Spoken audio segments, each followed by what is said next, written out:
Tengo una pregunta, hermano. ¿Ha presenciado alguna vez un acto donde un representante de la ley es infractor de la misma?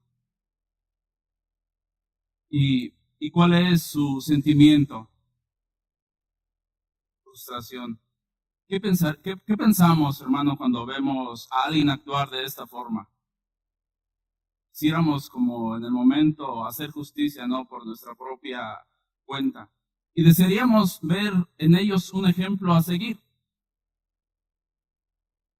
A media semana fui al seguro y, bueno, acompañé a mi esposa y en lo que ella estaba adentro, yo me quedé ahí en la parte de afuera, a un costado donde está el templo de Mater Dolorosa. Y ahí hay bastante lugar donde estacionarse, pero hay un estacionamiento donde hay que pagar y yo me quedé afuera, por obvias razones.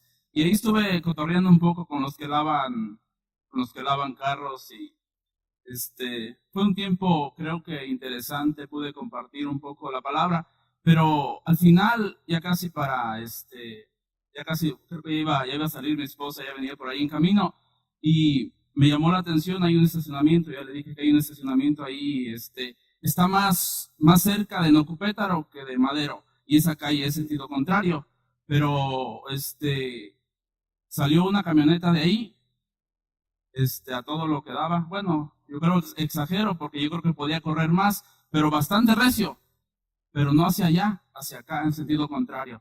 Y eran ministeriales. Entonces, agarramos tema un poco con los lavacoches. Y ciertamente este personaje que debería representar la ley no lo hizo. Simple y sencillamente la infringió. Afortunadamente no venía nadie para acá, si no la situación hubiese sido diferente. Tal vez no hubieran chocado, pero mínimo se hubiera armado una discusión donde hubiese salido a relucir la prepotencia. ¿De qué lado cree? Es obvio, lo hemos visto yo creo que más de una vez, pero a lo que quisiera enfatizar y que en esta mañana hagamos conciencia es que ellos, que son los representantes de la ley, no cumplieron su función como tal, sino que terminaron violando algo establecido por la ley. No deberían conducir sentido contrario, es claro. Ahora, ¿ignoraban eso? No lo ignoraban, quisieron pasarlo por alto abiertamente. Pero dejemos a un lado a los ministeriales y lo que hicieron. Pensemos un poco en nosotros, hermano. Nosotros somos los representantes de Dios aquí en la tierra y su ley. ¿Cómo lucimos, hermano, cuando nosotros pasamos por alto uno o dos o tres de lo expresado en su palabra por Dios? ¿Cómo lucimos? ¿Cómo lucimos ante la gente o ante nuestros mismos hermanos? ¿Reflejamos realmente que conocemos a Dios cuando actuamos de esta forma? Es obvio que no. Ahora, hermano, es cierto que la salvación es por gracia. Somos una iglesia que predica que la salvación es por gracia. Dice Juan 1:17 que la ley fue dada a Moisés, pero la gracia y la verdad vinieron por medio de Jesucristo. Que creemos absolutamente que la salvación para el hombre, para el ser humano, es por gracia y por medio de la fe. Pero, ¿cuál debe ser nuestra relación con la ley de Dios? Pensando exclusivamente en los 10 mandamientos. Un poco más adelante desarrollaremos la ley y algunas partes en las cuales estaba dividida. Iba a decir fragmentada, pero no, dividida. La pregunta es, hermano, ¿está obligado el creyente a cumplir la ley moral de Dios o es opcional? ¿Qué piensa, hermano? Obligado. Ahora, si fuese que no fuera obligado, que fuera opcional, ¿cuánto la cumpliríamos? Vamos, no por obligación, sino por amor. Al final de cuentas, nosotros debemos tener un compromiso con Dios, no para salvación, pensando en cumplir la ley, sino por haber sido salvos. No estoy diciendo que somos salvos por cumplir la ley. Simple y sencillamente es imposible. No era posible. De lo contrario, Jesucristo no hubiera venido. Pero tenemos una responsabilidad delante de Dios de cumplir la ley, pero de corazón. Y un poquito más adelante hablaremos el énfasis de nuestro Señor Jesucristo en cuanto a cumplir la ley. La ley revela el carácter santo de Dios y como hijos de Dios debemos ser imitadores de Él. Ese mismo carácter debe verse reflejado en alguna manera, en alguna medida, en cada uno de sus hijos de una manera en particular. Ese carácter, esa ley perfecta, revela el carácter santo de Dios. Y cada uno de los que decimos ser sus hijos, ese carácter debe verse reflejado en cada uno de nosotros. En unos más, en otros menos. Es algo que no nos corresponde a nosotros exigir hasta cierto punto. Porque si vemos a alguien, o si alguien nos ve, él o nosotros tenemos una responsabilidad delante de Dios de decirle, creo que estás fallando. Entonces hay una responsabilidad delante de Dios, no podemos pasarla por alto, hablando de la ley moral de Dios. Somos responsables. Si la ley moral de Dios revela el carácter santo de Dios y nosotros violamos cualquiera de estos mandamientos, en realidad estamos diciendo que no estamos de acuerdo con lo que ha establecido Dios o que no estamos de acuerdo con su carácter por el hecho de que la ley refleja el carácter de Dios. Decimos, un aspecto del carácter de Dios, yo no estoy de acuerdo. Ahora entendemos, hermano, que con una naturaleza no cambiada, no convertido, con un corazón no regenerado, simple y sencillamente, nos es imposible, cumplir, pero también nos es imposible amar la ley de Dios. Y el salmista decía, ¿cuánto amo yo tu ley? Así deberíamos decir nosotros. Bueno, la realidad es que no siempre es así, pero sí debería ser así. Nosotros, como hijos de Dios, deberíamos amar la ley de Dios de corazón, sabiendo que es perfecta y que revela el carácter de nuestro Padre. Y como hijos debemos parecernos a nuestro Padre celestial. Hemos visto hasta aquí tres predicaciones. En la primera vimos las bienaventuranzas, 8 características que revelan el carácter del creyente, de aquel que está dentro del reino de Dios. Y después vimos que debemos ser sal y luz.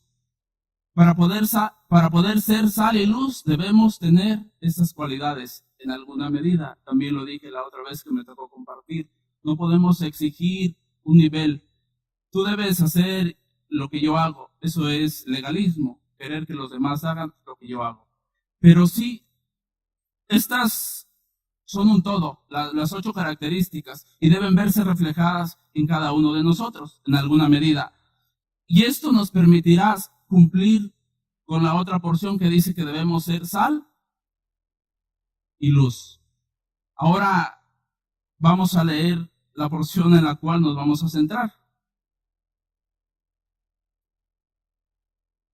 5, 17 al 20. Hablando Jesús. Mismo sermón. Pudiéramos decir un tercer punto.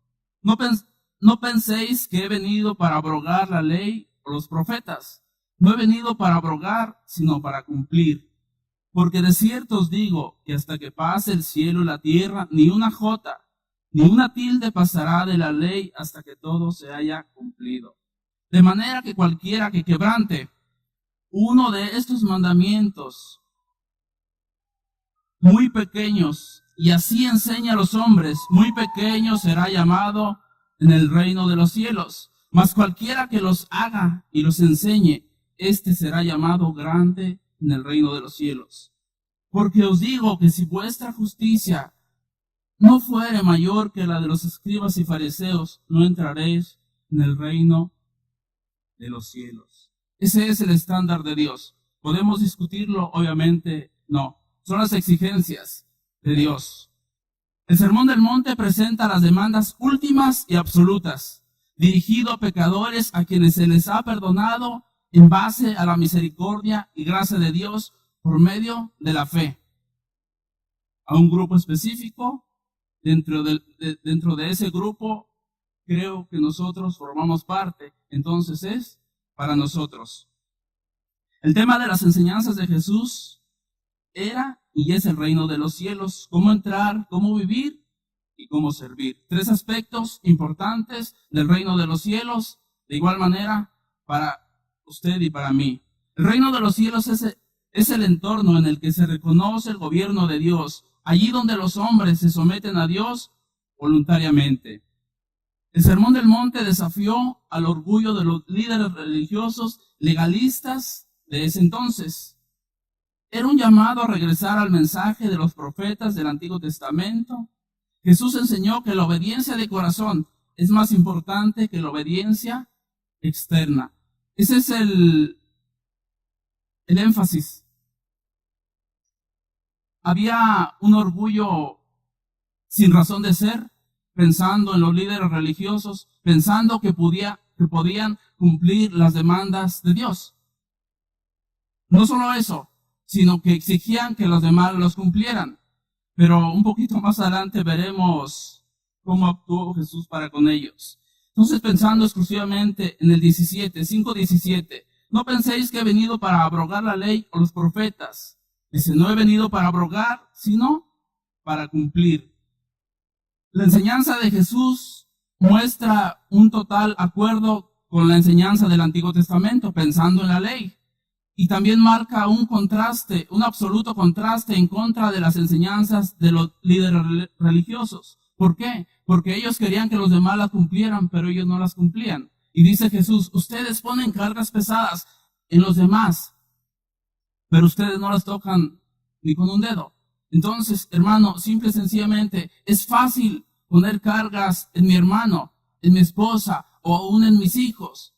Pero mi responsabilidad delante de Dios como padre, o mi responsabilidad delante de Dios como hijo, o mi responsabilidad delante de Dios como hermano. ¿Cómo está, hermano? ¿Cómo luce nuestra obediencia a la ley perfecta delante de Dios? ¿Cómo luce? ¿Cómo es vista, hermano, nuestra obediencia a esa ley moral de Dios, una ley perfecta que no podemos agregarle ni quitarle? ¿Cómo luce delante de Dios? ¿Qué dice Dios de nuestra obediencia? Sabiendo que el hecho de que la salvación sea por gracia no anula estos 10 mandamientos en conducta. Cuando se dieron estos 10 mandamientos, el pueblo de Dios estaba recién salido de Egipto, ante el monte Sinaí, y vemos un representante de Dios ante el pueblo y del pueblo ante Dios, a Moisés. El pueblo no tenía una relación con Dios, no sabía cómo relacionarse. Como seres humanos hemos sido complicados, hermano. Somos difíciles de tratar. Tendemos a pelearnos muy fácil, a no querer estar cerca de mi hermano, a ser envidiosos, a querer lo que mi hermano quiere, o que mi hermano me sirva, pero yo no.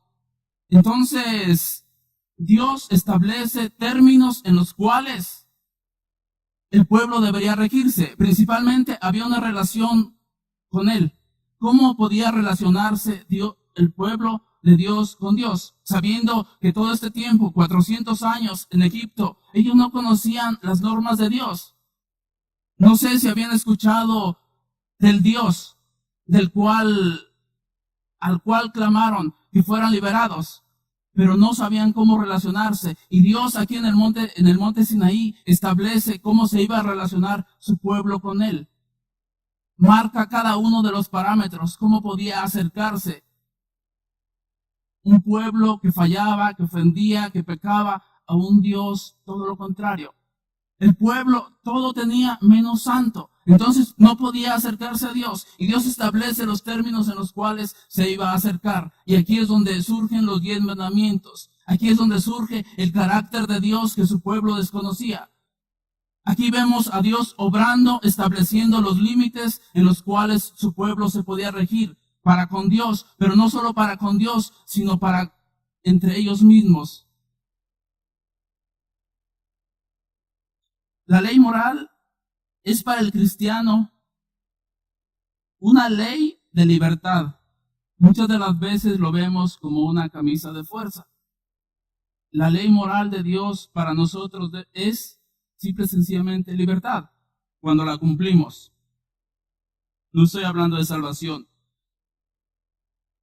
Alguien que me ayude con Santiago 1:25, Romanos, alguien más con Romanos 3:31. Y la última porción, pues bueno, yo la leo, la voy a mencionar.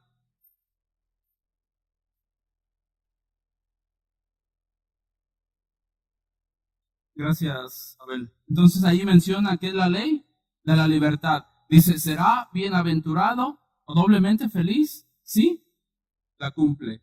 Ciertamente, hermanos, si nosotros determinamos abiertamente violar un mandamiento específico de Dios, cuando Dios dice no y nosotros decimos sí, no podemos hablar de que tenemos una libertad. En realidad no hemos sido libertados. En realidad somos esclavos.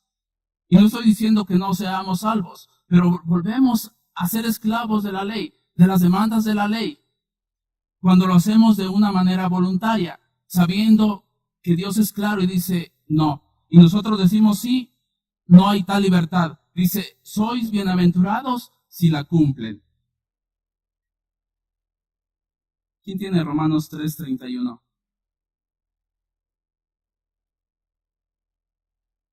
Gracias, hermana. La fe en Cristo establece la ley, no la abroga. Entonces, ahorita un poquito más vamos a ver qué significa abrogar. Ahí tiene Romanos 3:31 que dice que no la anulamos. Y la ley moral dura mientras exista el cielo y la tierra. Y eso lo vemos en Mateo 17, 5:17 al 20. La ley moral dura mientras existe el cielo y la tierra. La ley equivale a los 10 mandamientos. Estos no se discuten, se obedecen. Indican la conducta que debe asumir una persona en una comunidad. Pero Jesús no se quedó en una obediencia externa. Eso es importante, hermano. Fue al origen del problema, donde se origina toda la maldad, el corazón. Dios y Jesús siempre está apuntando al corazón, siempre va a apuntar al corazón, porque ese es el problema. El corazón del problema es el corazón, así de sencillo. Entonces, a Jesús no le interesaba una obediencia externa, a Jesús le interesaba una obediencia de corazón y siempre apuntó hacia allá, cosa que los líderes religiosos no hacían. Fallaban en ese aspecto. ¿Por qué? Hasta cierto punto no es fácil cumplir la ley de Dios a la perfección de una manera externa. Y Jesús va más allá. Ese es el punto. Los líderes religiosos tenían en mente que podían cumplir o que la cumplían. Y esa era la razón por la cual se jactaban. Esa era la razón de sus exigencias. Y Jesús dice, no es así. Habéis oído que fue dicho, pero yo os digo, el estándar más alto de lo que ellos pensaban que podían cumplir con facilidad delante de Dios. Jesús va más allá. ¿A dónde? Al corazón. Aquí hay el problema. Hermano, aquí es donde existe el problema, donde el ser humano le es simple y sencillamente cumplir la ley de Dios. Ninguna ley puede cambiar la mente y el corazón. Cristo mostró una forma de vida, no solo con sus declaraciones en su mensaje, sino que él mismo, en la forma que actuó, demostró que es posible vivir en armonía con Dios y con los hombres. Aquí muchas de las veces fallamos. No podemos vivir en armonía con Dios y también con los hombres. Si no estamos bien con los hombres, imposible estar bien con Dios. Si no estamos bien con Dios, imposible estar bien con los hombres. Está ligado. Y Jesús mostró estos dos aspectos y demostró no solamente que él podía cumplirlos, sino que era posible que los demás pudiéramos cumplirlos. Pero ya aquí apunta al meollo del asunto, al corazón. ¿Por qué? Porque cualquier ley dada por Dios o por los hombres no cambia el corazón. No es posible cambiar el corazón. Y nosotros con un corazón no regenerado, simple y sencillamente nos era difícil poder cumplir las demandas de Dios. Entonces, ¿es posible vivir en armonía con Dios y con los hombres? ¿Qué piensa al respecto, hermano? Yo sé que batallamos, nos cuesta trabajo, es un reto y es un reto de cada día. Nos cuesta trabajo convivir, nos cuesta trabajo amar a nuestros hermanos y debemos ser realistas. Muchas de las veces nos cuesta trabajo, amor, poder amar a Dios y eso se ve reflejado en la forma que vivimos. Simple y sencillamente así, hermano. No necesitamos hablar. La forma en la que vivimos refleja si verdaderamente estamos amando a Dios o no lo estamos amando, como decimos amarlo. Expresarlo con la boca es fácil, pero los hechos demuestran lo contrario. Hermano, es una invitación, es un reto para usted y para mí, pero es un mandato de parte de Dios. En esto se resume la ley y los profetas. Amar a Dios y amar a los hermanos. Así de sencillo, 2 mandamientos. Amar a Dios y amar a tu prójimo. Resumida la ley. Si amas a Dios, si amamos a Dios, no haremos nada que ofenda su carácter santo. Si amamos a nuestros hermanos, no haremos nada que les cause daño. Todo lo que hacemos, debemos hacerlo para el bienestar de nuestros hermanos y pensando en Dios para que Dios pueda ser agradado con nuestra forma de vida. Entonces el punto es el corazón. Voy a pedir que vayamos a Ezequiel 11, 19 al 20. Pregunta, ¿qué necesita el hombre para poder cumplir la ley? ¿Qué necesita el hombre? ¿Bajarse los pantalones como decimos? Puede ser, ¿no? Determinar en su corazón vivir para la gloria y la honra de Dios. Ayúdeme, hermano, quien lo tenga. 11, 19 y 20.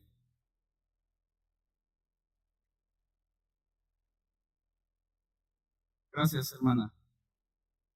Ante esta declaración, hermano, ¿qué podemos agregarle? ¿Qué podemos quitarle? Nada. Entonces, ¿qué necesita el hombre para poder cumplir la ley de Dios? Un corazón nuevo. Si no hay un corazón nuevo, todo esfuerzo va a terminar en fracaso. No es posible. No es posible, hermano, cumplir la ley de Dios en su totalidad. No para salvación, sino por haber sido salvado. Los profetas se refiere a todo lo que se dijo de él en los profetas. Todo tiene que ver, todo lo que tenía y tiene que ver con su sufrimiento, muerte y resurrección, haciendo mención en lo que vemos en el 5:17. Abrogar significa destruir, hacer pedazos, deshacer, anular. Y dice Jesús, yo no vine para hacer eso con la ley, vine a cumplirla. Entonces eso es lo que significa abrogar. La cumplió en 3 aspectos. 1, llevar a cabo todas las demandas en obediencia perfecta. 2, dar una interpretación nueva y acertada. Habéis oído que fue dicho, pero yo os digo. Nos vamos a quedar con eso, hermano. Poner fin, y 3, poner fin a las leyes ceremoniales. En ese aspecto, Jesucristo cumplió la ley y lo hizo de una manera perfecta, cosa que nosotros no podíamos hacer. En el Antiguo Testamento había 3 categorías de la ley: ceremonial, civil y moral. La ley ceremonial estaba relacionada específicamente con la adoración de Israel. Eso lo podemos ver en Levítico 1, 2 y 3. Su propósito principal fue señalar a Cristo. Estas leyes dejaron de ser necesarias después de la muerte y resurrección de Jesús. Eso lo podemos ver, y ese sí quiero que lo leamos, hermano. Efesios 2, 14 y 15. Efesios 2, 14 y 15.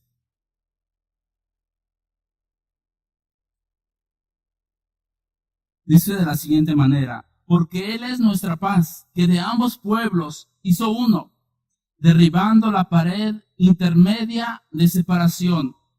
15. Aboliendo en su carne las enemistades, la ley de los mandamientos expresados en ordenanzas, para crear en sí mismo de los dos un solo y nuevo hombre, haciendo la paz, Principalmente el 15 dice, aboliendo en su carne las enemistades, la ley de los mandamientos expresados en ordenanzas, para crear en sí mismo de los dos un solo y nuevo hombre, haciendo la paz. Abolir significa dejar sin valor una ley o un precepto o costumbre. Y no está hablando de la ley moral, sino de los otros dos aspectos, principalmente el ceremonial. Entonces, eso fue lo que ocurrió cuando Jesucristo murió en la cruz del Calvario. Dejó sin valor o se cumplió el propósito de la ley hasta ahí. Él cumpliendo en su cuerpo, por medio del sacrificio, cumplió el propósito de la ley. No olvide, Efesios 2:15, 2:14 y 15. La ley civil era la ley de... Segundo aspecto, la ley civil era la ley de Dios que tenía que ver con el vivir diario de Israel. Eso lo podemos ver en Deuteronomio 24, 10 y 11. Por el hecho de que la cultura y la sociedad son totalmente diferentes, no se pueden aplicar en su totalidad, pero los que sustentan siguen vigentes y deben guiar nuestra conducta. Aún en el aspecto moral, hay aspectos importantes del mandamiento que independientemente que nuestra cultura sea diferente, son aplicables a nuestra conducta, dan resultado, funcionan, regularizan nuestra comunión con nuestros hermanos, nuestra conducta con nuestros hermanos. Aún ahí Dios sigue expresando cuál es su voluntad, cómo me debo comportar yo con mi vecino, cómo se debe comportar él conmigo. Ahora, si mi vecino no conoce de Dios, bueno, es imposible. Pero si yo conozco, si hay una responsabilidad de mi parte para con mi vecino o para quien conviva, una responsabilidad civil, y Dios lo establece así. Aquí va el aspecto que aún permanece. La ley moral, los 10 mandamientos, es un mandato directo de Dios y requiere obediencia absoluta. Eso lo podemos ver en Éxodo 20:13. Algún aspecto que menciona ahí. Como revela la naturaleza y la voluntad de Dios, se aplica todavía hoy. Jesús obedeció la ley moral en su totalidad. Pensando en obediencia, hermano. Pensando en la obediencia de Jesucristo. Pensando en nuestra obediencia. Nuestra obediencia que está día tras día delante de Dios, ya sea obediencia o desobediencia. Hay una porción de la Escritura que a mí en lo personal me llama mucho la atención. Me gustaría que fuéramos al Antiguo Testamento. Vamos primera de Samuel 15, del 1 al 3, y de ahí nos vamos a brincar hasta el 9 y vamos a leer hasta el 26. No quiero explicar nada de esta porción de la Escritura. Yo considero que no necesita explicación. Tal vez alguno ya esté pensando acerca de quién habla. 15. Pensando, hermano, al leer esta Escritura en una obediencia no parcial, sino absoluta de parte de nosotros para con Dios. Y reconociendo en nuestro corazón que la ley o los mandamientos de Dios son perfectos. Leamos, hermano. Dice, después Samuel dijo a Saúl, Jehová me envió a que te ungiese por rey sobre su pueblo Israel. Ahora pues, está atento a las palabras de Jehová. Así ha dicho Jehová de los ejércitos, yo castigaré lo que hizo Amalec a Israel al oponerse en el camino cuando subía de Egipto. Dice Dios, yo lo castigaré. Dice, ve pues y hiere a Amalec y destruye todo lo que tiene. ¿Qué entiende por todo, hermano? Y no te apiades de él. Mata a hombres, mujeres, niños y aún los de pecho, vacas, ovejas, camellos y asnos. 9. Y Saúl y el pueblo perdonaron a Gad y a lo mejor de las ovejas y del ganado mayor, de los animales engordados, de los carneros y de todo lo bueno, y no lo quisieron destruir. Mas todo lo que era vil y despreciable destruyeron. Y vino la palabra de Jehová a Samuel diciendo, hermano hablaba hace ratito en Génesis 6:6 de un sentimiento de Dios para con su pueblo. Dice, me pesa haber puesto por rey a Saúl, porque se ha vuelto en pos de mí y no ha cumplido mis palabras. Y se apesadumbró Samuel y clamó a Jehová toda aquella noche. La noticia que llevaría Samuel no era una noticia sencilla. Madrugó luego Samuel para ir a encontrar a Saúl por la mañana, y fue dado aviso a Samuel diciendo, Saúl ha venido a Carmel, y he aquí se levantó un monumento y dio la vuelta y pasó delante y descendió a Gilgal. Vino pues Samuel a Saúl, y Saúl le dijo, bendito seas tú de Jehová. Yo he cumplido la palabra de Jehová. Yo creo que Saúl era cínico.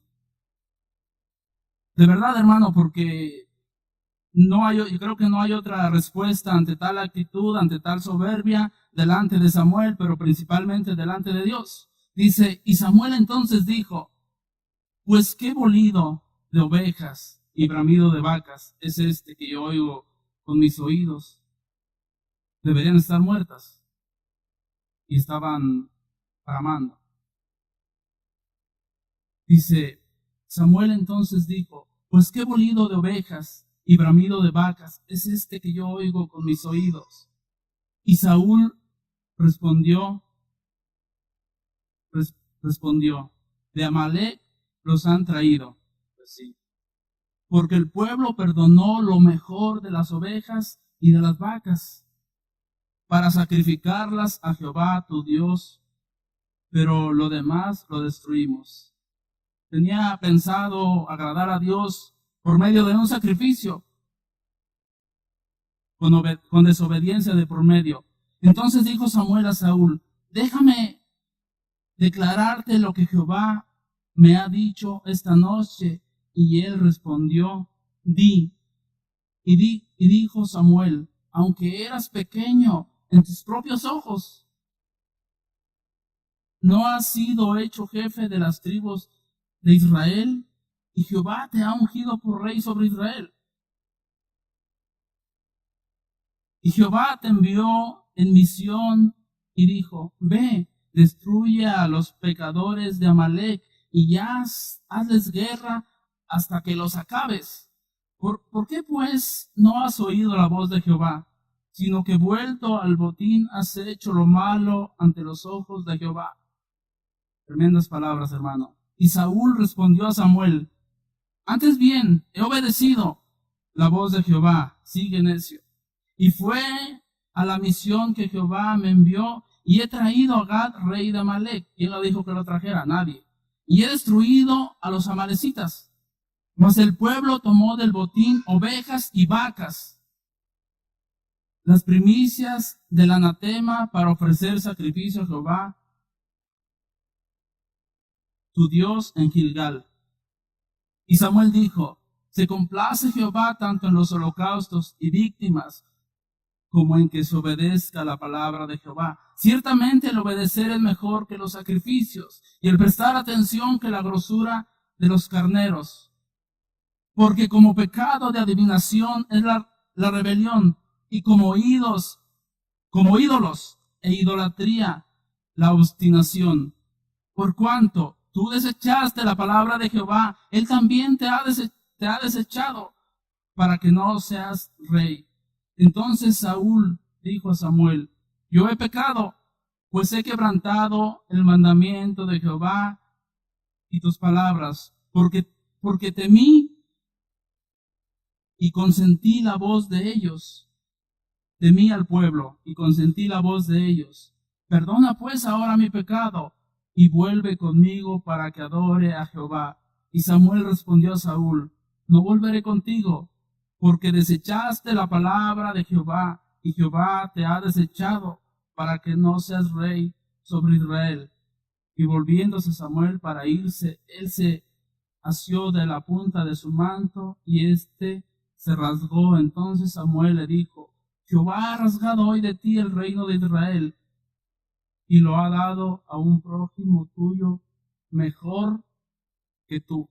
Hermano, es fuerte, es fuerte. Este relato no es sencillo.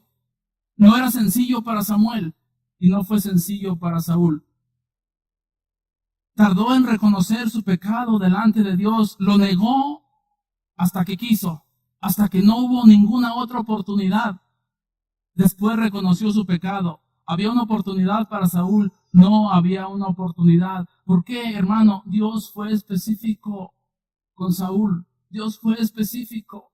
Ese es el Dios que nosotros servimos. Dios no ha cambiado.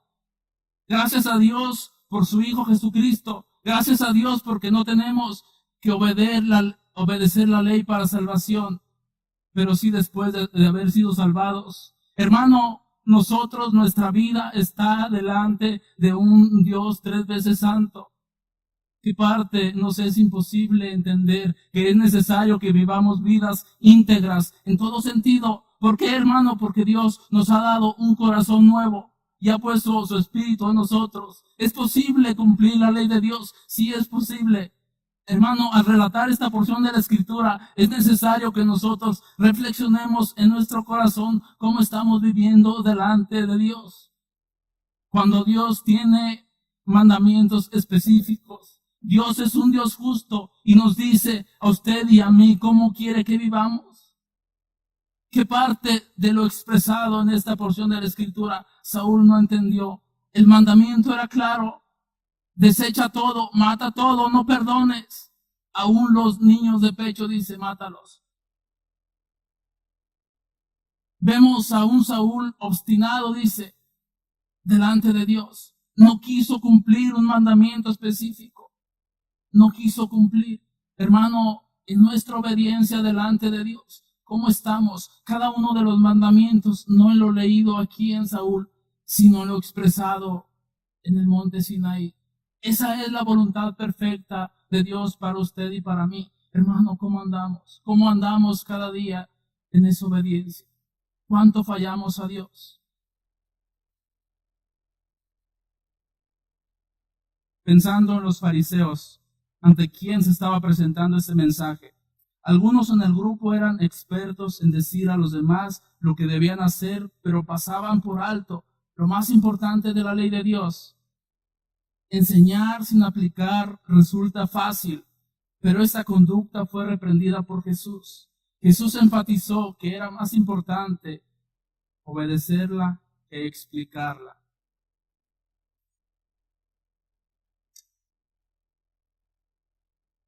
(5:18) Porque de cierto os digo que hasta que pase el cielo y la tierra, ni una jota ni una tilde pasarán de la ley hasta que todo se haya cumplido. Ni una coma, en realidad es eso, ni el puntito que lleva la I arriba, aunque marca una diferencia, si lo tiene o no lo tiene, pequeñito. Y dice Jesús, ni una coma, ni el puntito ese pequeñito, que se nos olvida a veces, o bueno, yo en lo personal no sabía ponerlo. En la I sí, acá es un poco más difícil. Y sé que el sentido de la palabra cambia. Pero dice Jesús, hasta esto más pequeño, dice, no pasará hasta que todo se haya cumplido. Porque de cierto os digo que hasta que pase el cielo y la tierra, ni una jota, ni una tilde pasará de la ley hasta que todo se haya cumplido. ¿En quién? En Jesucristo. Pero también nosotros debemos cumplir, no para salvación, insisto. Hasta que se refiere a la segunda venida del Señor. La J es la letra más pequeña en el alfabeto hebreo y griego, como nuestra letra I. Una tilde es la pequeña marca que se usa para formar algunas letras en el idioma hebreo, como el acento en castellano. Así de sencillo. Es lo expresado por Jesús. Pero dice, aún el mandamiento más pequeño de la ley se va a cumplir. Se va a cumplir. Podemos creerlo o no creerlo, podemos estar de acuerdo o no estar de acuerdo, pero Jesús dice que se va a cumplir y se va a cumplir al pie de la letra, nos guste o no, pero ya quedamos que nosotros con un corazón nuevo podemos amar la voluntad de Dios. ¿Te parece bien?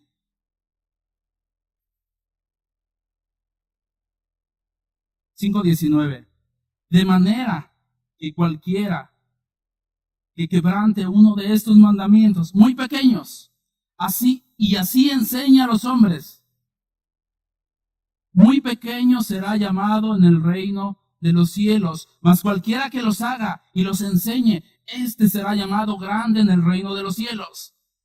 Interesante, hermano. Dice, de manera que cualquiera, no da nombres, cualquiera es cualquiera, cualquiera que no cumpla, cualquiera que lo quebrante, dice Jesús, cualquiera que lo quebrante, uno de estos mandamientos muy pequeños, dice, así será llamado, así enseñe a los hombres. Hermano, si nosotros quebrantamos un mandamiento por muy pequeño, le pregunto, ¿tendremos cara para enseñar a los hombres un mandamiento perfecto? La respuesta es no, no podemos. Y dice, lo quebrantas y no solo lo quebrantas, sino que así lo enseñas. Hermano, si nosotros quebrantamos, no podemos enseñar. Si nosotros quebrantamos, no podemos ser ejemplo. Y dice, y si así lo enseña, uno de estos mandamientos muy pequeños, y así enseña a los hombres, muy pequeño será llamado en el reino de los cielos. Mas cualquiera que los haga y los enseñe. ¿Qué importancia tiene esto, hermano? Dice, mas cualquiera que los haga, importante hacer, y los enseñe, este será llamado grande en el reino de los cielos. Un contraste absoluto entre no cumplir y enseñar, y entre hacerlos o cumplirlos y enseñar. Esto marca la diferencia de qué lado estamos o de qué lado deberíamos estar. Debemos interesarnos por la segunda parte, y si hemos fallado en la primera, aún hay oportunidad. Debemos arrepentirnos, debemos reconsiderar, debemos volver en sí y decir, Señor, he fallado, reconozco mi pecado delante de ti, que no sea demasiado tarde como Saúl. He fallado, he ofendido tu carácter santo, pero no más. A partir de hoy hago un compromiso en mi corazón por vivir una vida diferente delante de ti. Vale la pena que nosotros día tras día nos esforcemos por vivir una vida que agrade a Dios. Vale la pena, hermano. Habrá una gran recompensa en el reino de los cielos. Tal vez aquí no, aunque la hay, pero dice, vale la pena golpear nuestra carne día con día y cumplir con lo que Dios está demandando de nosotros para con Él. Hermano, lo expresado por Dios para nosotros es justo. La ley es justa y debemos expresar como el salmista David, oh, cuánto amo yo tu ley. Esa debe ser una actitud de nuestro corazón día con día. Y si no es así, debemos arrepentirnos, debemos de buscar a Dios, debemos ser humildes. Es fácil, no es fácil, pero tenemos cómo hacerlo. Algunos en el grupo eran expertos en decir a los demás lo que debían hacer, pero pasaban por alto lo más importante de la ley de Dios. Cualquiera que los cumple y los enseñe indica el orden correcto en la vida del discípulo. Como hizo Jesús, uno debe aplicar antes de enseñar. Jesús mencionaba que los escribas y los fariseos eran hipócritas, porque procuraban enseñar sin antes practicar. La justicia de tales personas es una justicia de méritos propios y revela un entendimiento pobre o nulo de la ley y las demandas de Dios. Ni entienden todo, ni cumplen con lo entendido. Fácil. Quien observaba a estos líderes, recuerde que eran líderes, eran ejemplos a seguir, y había un grupo que los seguía, los veía como lo máximo. Tenían seguidores, tenían gente que seguía sus pisadas. Dice, quien observaba a estos líderes religiosos asumía que tal justicia era ni más ni menos que lo que Dios pedía. No así Jesús. El punto no es cómo lucimos por fuera, sino cómo lucimos por dentro. No es limpiar el vaso por fuera, sino por dentro. Y aquí entra el verdadero aspecto en el cual Jesús enfatizó y con el cual se quedó. Y esa es la voluntad de Dios. Oíste que fue dicho, pero yo os digo. Así de sencillo. Oíste que fue dicho, pero yo os digo. Hermano, debemos esforzarnos por el, pero yo digo. Esa es la voluntad de Dios. Ese es el estándar de Dios establecido por Jesucristo. Oíste que fue dicho, pero yo digo. No importa cuánto conocíamos de Dios hasta Jesucristo. De ahí para acá es otra historia, debe ser otra historia, hermano, en nuestra vida. Pero yo digo, ese debe importar en nuestra vida, el pero yo digo. Ya casi acabamos, hermano. Me falta algo de leer que es importante, hermano. Mateo 23:3. Pensando exclusivamente en los líderes religiosos, yo creo que también podemos pensar en nosotros, hermano. No seamos tan cargados con los líderes religiosos. Mateo 23:3. Es tremendo, hermano. Y no me acuerdo dónde dice cuando les digo tumbas blanqueadas, pero eso también es fuerte. Mateo 23:3. Vamos a leer desde el 1.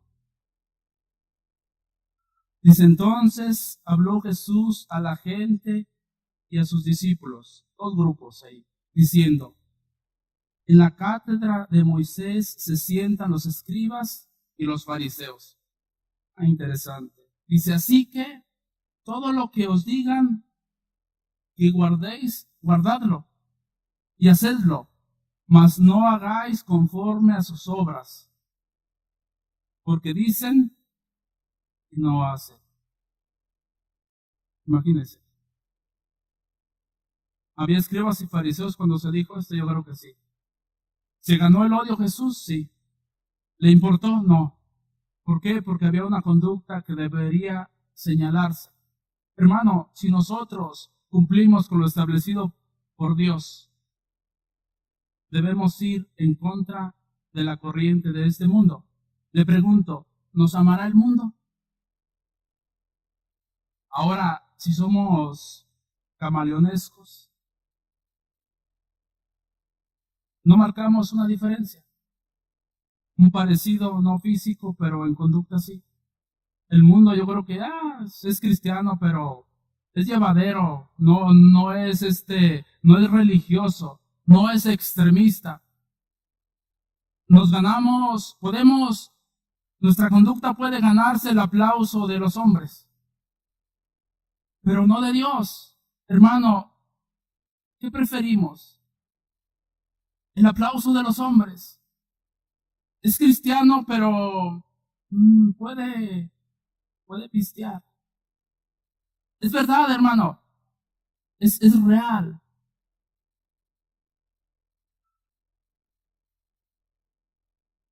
Cuando venga la arrolladora, puede ir a ver la arrolladora. No pasa nada. Nomás que no baile las fuertes, las calmadas sí se pueden bailar. O que no piste adentro. Hermano, si esa es nuestra actitud delante del Dios que refleja la Escritura, entonces no estamos hablando de un Dios real. Hermano, no estamos hablando del Dios de la Escritura. Somos legalistas, somos extremistas, no, somos radicales. Bueno, si en ese aspecto podemos ser radicales, y si se nos acusa de ser radicales, bienvenido, hermano. Estamos buscando agradar al Dios que nos amó.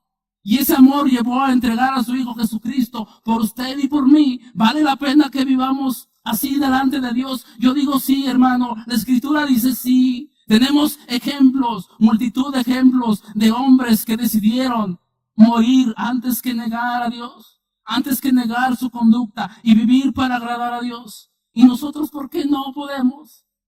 ¿Cuánto viviremos en este planeta? ¿Cuánto, hermano? ¿Vale la pena poner en alto el nombre de Dios? Sí vale la pena, hermano querido. Si usted y yo no ponemos el nombre de Dios en alto, ¿quién lo va a hacer? ¿Quién, hermano? Usted y yo somos los responsables de enseñar a un Dios, al Dios de la Escritura. Hermano, muchos hablan de Dios, pero, hermano, contrasta absolutamente con lo que yo veo en la Escritura. Aún mi vida misma muchas de las veces contrasta con esto que veo. ¿Y qué hacemos delante de Dios? Lo ridiculizamos. Pablo les decía a los judíos, el nombre de Dios es blasfemado delante de los gentiles por su conducta. Así de sencillo. Eso es lo que está diciendo Pablo ante los romanos. Entonces, hermano, ¿cree que solo la conducta de los romanos hacía que el nombre de Dios fuera blasfemado? Yo digo, no, nosotros, hermano, muchas de las veces fallamos delante de Dios. No cumplimos, no obedecemos. Somos negligentes, somos obstinados. Hermano, batallamos. Pero por eso vamos a diluir el mensaje de Dios. Yo digo, no, hermano, no debemos diluirlo. Debemos esforzarnos. ¿Por qué? Porque es posible. Dios nos ha dado un corazón nuevo y ha puesto su Espíritu Santo a morar en nosotros. Hermano, realmente cuando nosotros decidimos abiertamente desafiar la voluntad de Dios, estamos negando la Escritura, estamos hablando de otro Dios, no estamos hablando del Dios verdadero, del Dios que salva, del Dios que es 3 veces santo, del Dios que pide que consagremos nuestra vida a Él. No estaremos hablando de ese Dios. Hermano, es necesario recapitular en nuestro corazón, en nuestra vida, cómo estamos viviendo.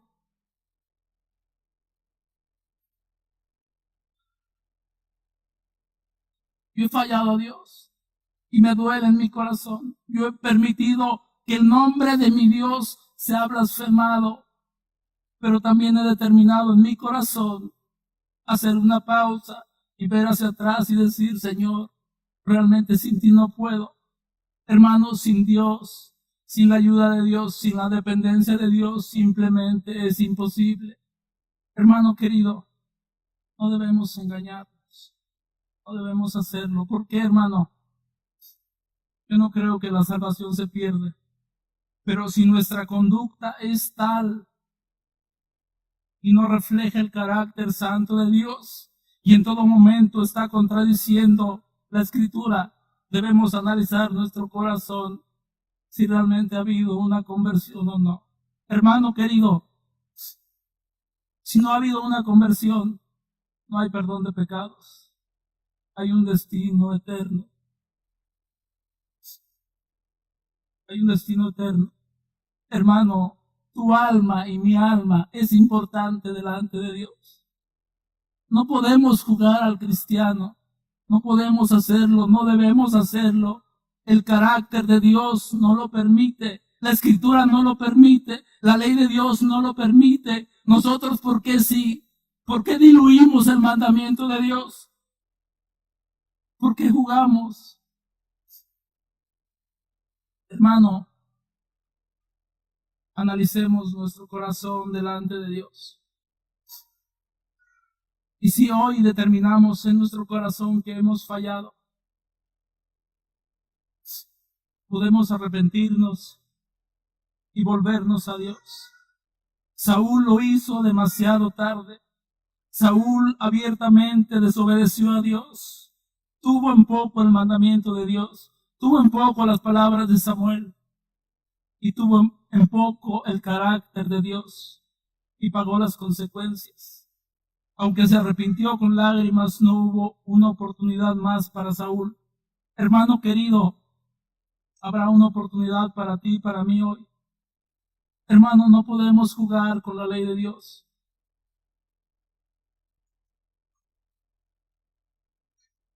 (5:20) Porque os digo que si vuestra justicia, tremendas palabras, no fuere mayor que la de los escribas y fariseos, no entraréis en el reino de los cielos. Jesús hablando, el dador de la ley, el cumplidor de la ley, expresando la voluntad de Dios para sus hijos o para todo aquel que quiere ser su hijo. Porque os digo que si vuestra justicia no fuere mayor que la de los escribas y fariseos, no entraréis en el reino de los cielos. No entraréis. Hermano querido, ¿qué parte de no entrar es imposible de comprender? Dice, no entraréis. Si vuestra justicia no fuese mayor que la de los escribas y fariseos, dice, no entraréis. No entraréis, dice. Tremendas palabras. Hermano, después de escuchar esto, los fariseos, los escribas y los fariseos eran la crema innata de la religiosidad en ese entonces. Ante la gente eran lo máximo. Ante Jesús no, ¿por qué? Porque Jesús conocía su corazón. Ahora, hermano, yo creo que si nosotros hubiésemos estado ahí sentaditos escuchando a Jesucristo, tal vez hubiese caído un desánimo absoluto sobre nuestra vida. ¿Por qué? Porque si el líder, el ejemplo máximo a seguir, no Jesús, los líderes en ese aspecto, en ese momento, no cumplieron con el estándar de Dios. Lo que ellos hacían no cumplía con el estándar de Dios. Dice, porque os digo que si vuestra justicia no fuere mayor que la de los escribas y los fariseos, no entraréis en el reino de los cielos. Hermano querido, solo hay una justicia mayor que la de los escribas y fariseos. Esta se adquiere por fe. No hay una justicia mayor. La justicia de Jesucristo, que es puesta en la cuenta del pecador cuando éste viene en arrepentimiento y fe a los pies de Jesús. Hermano, ese es el mensaje del Evangelio. No hay una justicia mayor. Si nosotros esperamos por nuestra propia cuenta cumplir con las demandas de Dios, estamos en la misma condición que los fariseos. Pero si hemos reconocido en nuestro corazón confiar en la promesa, en lo que promete el Evangelio, vamos por buen camino. No hay una justicia mayor que lo que Jesús pudo hacer en la cruz del Calvario. Cuando el pecador se arrepiente y pone su confianza en esa justicia se pone a la cuenta del pecador y el pecador es perdonado de una vez y para siempre. Hay salvación. Sé que es fuerte, pero también hay palabras alentadoras, hermano. En el Evangelio, en Cristo, fuera de Cristo, no. Los 10 mandamientos deben conducirnos a confesar que no podemos cumplirlos y buscar misericordia y salvación. Un ejemplo de lo que no se debe hacer. En el caso del joven rico, vemos que no buscó misericordia ni salvación, sino que se fue triste. Eso no se debe hacer. Vamos a leer Hechos 16, 27 al 34. Lo que sí se debe hacer. Hechos 16, 27 al 34. Despertando el carcelero y viendo abierta la puerta de la cárcel, sacó la espada y se iba a matar. Pero pensando, que los presos habían huido, mas Pablo clamó a gran voz diciendo, no te hagas ningún mal, pues todos estamos aquí. Bien. Entonces, pidiendo luz, se precipitó adentro y temblando se postró a los pies de Pablo y de Silas. Y sacándolos le dijo, señores, ¿qué debo hacer para ser salvo? Ellos le dijeron, cree en el Señor Jesucristo y serás salvo tú y tu casa. Y le hablaron la palabra del Señor a él y a todos los que estaban en su casa. Y él, tomándolos en aquella misma hora de la noche, les lavó las heridas. Y enseguida se bautizó él con todos los suyos. Y llevándolos a su casa, les puso la mesa, y se regocijó con toda su casa de haber creído a Dios. Esto es lo que se debe hacer, hermano. Confiar en la misericordia de Dios y en lo que ofrece el Evangelio. Esta es una actitud de un corazón que no confía en su propia justicia, sino la justicia de alguien más. Esto es Jesucristo. Conclusión. Es totalmente bíblico enseñar la salvación por gracia. Pero es antibíblico enseñar que el creyente, después de haber sido salvo, no tiene responsabilidad alguna ante la ley moral de Dios. Lo primero es bíblico, lo segundo es antibíblico. No debemos practicar ni debemos enseñar tal enseñanza. Quiero leer una última porción. Si quiere, no la busque, no le engañaré. Dice, bueno, ¿ahora qué vamos a decir? ¿Será que debemos seguir pecando para que Dios nos perdone aún más? Mismo Pablo dice, claro que no, ya hemos muerto al pecado, así que no podemos seguir viviendo en el pecado. Amado Dios, gracias por tu palabra, gracias por tu paciencia para con nosotros. Gracias por lo expresado en tu palabra. Tú conoces, Dios, nuestro corazón. Tú conoces por nombre a cada uno de los que estamos aquí, niños, mujeres, jóvenes, hombres. Señor, pues redarguye nuestra vida. Ayúdanos a cumplir con lo establecido en tu palabra. Reconocemos que tu palabra es la norma absoluta y no tenemos opciones de cumplir o no cumplir. Gracias por tu salvación, por la gracia. Gracias porque podemos ahora decirte, Padre, y si fallamos, Dios, podemos ir a ti a pedir perdón. Amado Dios, aquí está tu pueblo, aquí está cada uno de tus hijos, reconociendo, Dios, que fallamos y ofendemos tu persona. Ayúdanos a vivir diferente, ayúdanos a ser ejemplo. Deseamos ir en contra del mundo, porque sabemos que el mundo está en tu contra. Gracias, Dios, por este día, por esta tarde. Ayúdanos, Dios. Bendice nuestras vidas, nuestro corazón, y permite que seamos obedientes. Gracias, Dios, en el nombre de tu Hijo Jesucristo. Amén.